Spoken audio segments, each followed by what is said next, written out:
Lecture de la lettre aux Hébreux.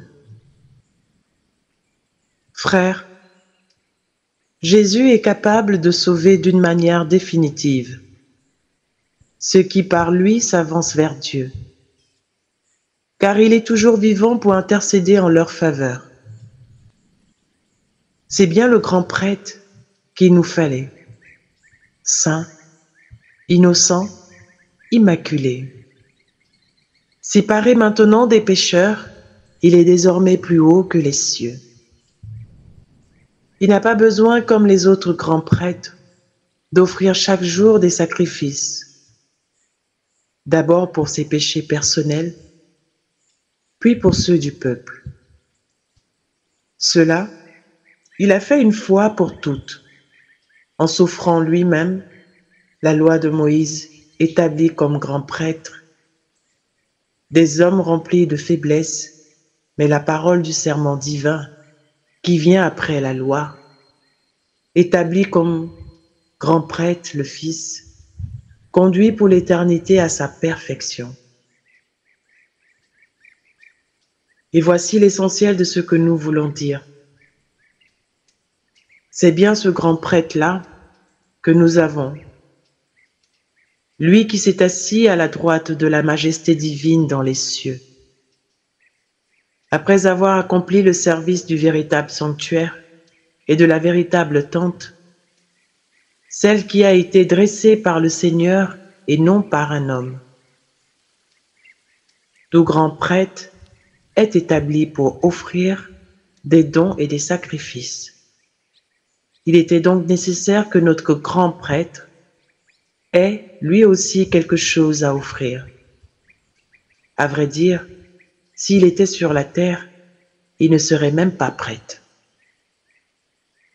Puisqu'il y a déjà les prêtres qui offrent les dons conformément à la loi, ceux-ci rendent leur culte dans un sanctuaire qui est une image et une ébauche des réalités célestes, comme en témoigne l'oracle reçu par Moïse, au moment où il allait construire la tente. « Regarde, dit le Seigneur, tu exécuteras tout selon le modèle qui a été montré sur la montagne.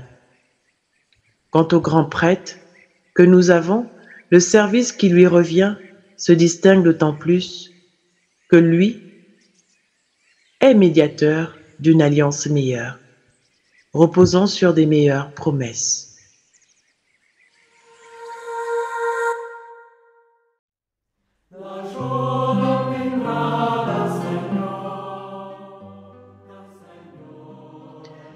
Me voici, Seigneur, je viens faire ta volonté. Tu ne voulais ni offrande, ni sacrifice. Tu as ouvert mes oreilles.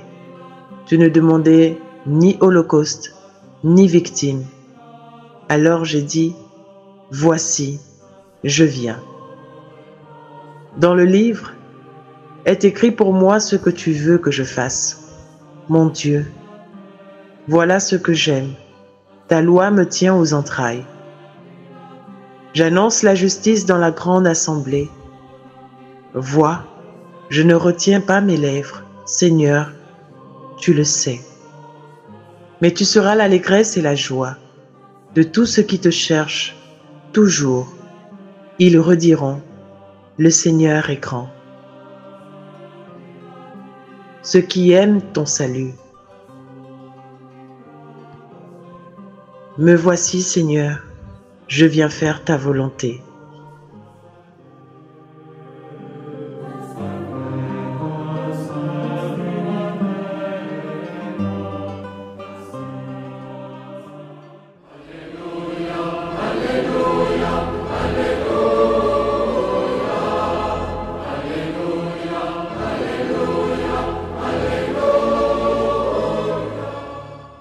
Alléluia, Alléluia. Les esprits impurs criaient, « Toi, tu es le Fils de Dieu ». Mais il leur défendait vivement de le faire connaître. Alléluia.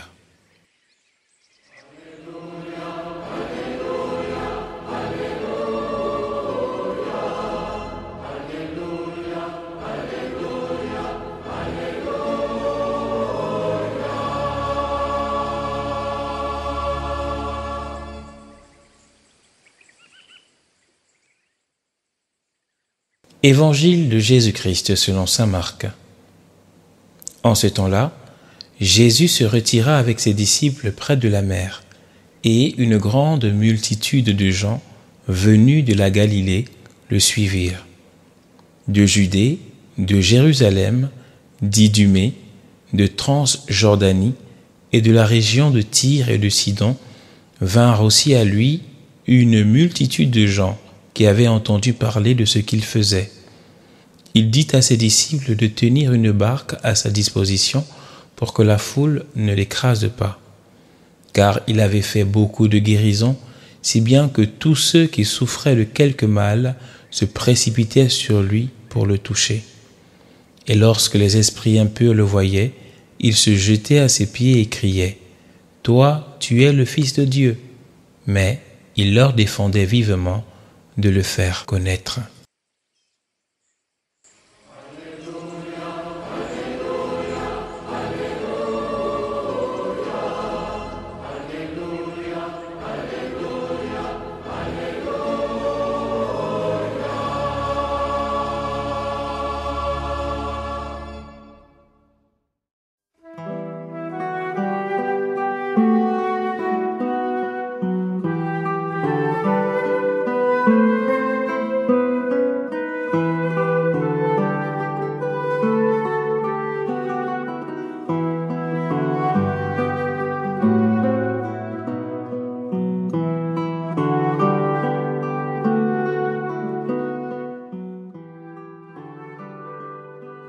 Chers frères et sœurs, aujourd'hui, la lettre aux Hébreux insiste encore sur ce que nous avons vu hier. Hier, la lettre aux Hébreux présentait le Christ à travers Melchisédek comme le véritable prêtre, le prêtre éternel, le prêtre parfait. Et ce ministère, ce sacerdoce du Christ nous est encore révélé de plus belle aujourd'hui. Car Jésus est le grand prêtre parfait, le médiateur de la nouvelle alliance. Ce texte, riche en enseignements, dévoile la profondeur de l'œuvre salvifique accomplie par Jésus. Contrairement aux grands prêtres de l'ancienne alliance, qui offraient des sacrifices d'abord pour eux-mêmes et ensuite pour le peuple, Jésus a offert un unique sacrifice, parfait et définitif. Il s'est offert lui-même. Par ce don total, il a détruit la barrière du péché et a ouvert à tous un chemin direct vers le Père. L'essentiel de ce message réside dans ceci. Jésus n'est pas un simple prêtre humain, limité par la faiblesse humaine ou les rites de la loi de Moïse. Il est le grand prêtre véritable. En mourant sur la croix et en ressuscitant, Jésus est entré une fois pour toutes dans le sanctuaire céleste, ouvrant ainsi la porte à chacun et à chacune d'entre nous. Cela est très important de le savoir aujourd'hui, parce que cela nous montre que nous aussi, à la suite du Christ, nous n'avons plus à lutter. Nous avons seulement à suivre le chemin qu'il nous montre pour aller au ciel. Jésus, en s'offrant pour nous, est devenu notre refuge, notre salut, notre justification. Jésus est capable de sauver d'une manière définitive ceux et celles qui par lui s'avancent vers le Père. Cela nous rappelle l'amour incommensurable de Dieu pour chacun et chacune de nous. En donnant son Fils, Dieu nous a montré qu'il veut vraiment notre salut, qu'il désire nous voir vivre dans la liberté et la joie des enfants de Dieu. L'Évangile nous le montre encore à suffisance, à travers cette foule immense qui se presse autour de Jésus, attirée par sa puissance de guérison et ses paroles d'espérance. Ces foules, ce sont les blessés de la vie, chacun et chacune d'entre nous qui cherchons un soulagement à nos souffrances de la part de Jésus. Nous sommes appelés à aller à lui avec confiance, à le toucher par notre prière, à déposer devant lui tous nos fardeaux, toutes nos faiblesses. Chers frères et sœurs et disciples du silence, en ce jour, rappelons-nous que nous avons un grand prêtre un Dieu véritable, le seul et l'unique qui a donné sa vie pour nous et qui est ressuscité vraiment. Approchons-nous de lui avec foi, confiant dans son amour et sa miséricorde. Jésus intercède pour nous auprès de son Père et Jésus est lui-même la réponse à l'intercession de tous les saints. Il est en fait la solution à chacun de nos problèmes, à chacune de nos situations difficiles.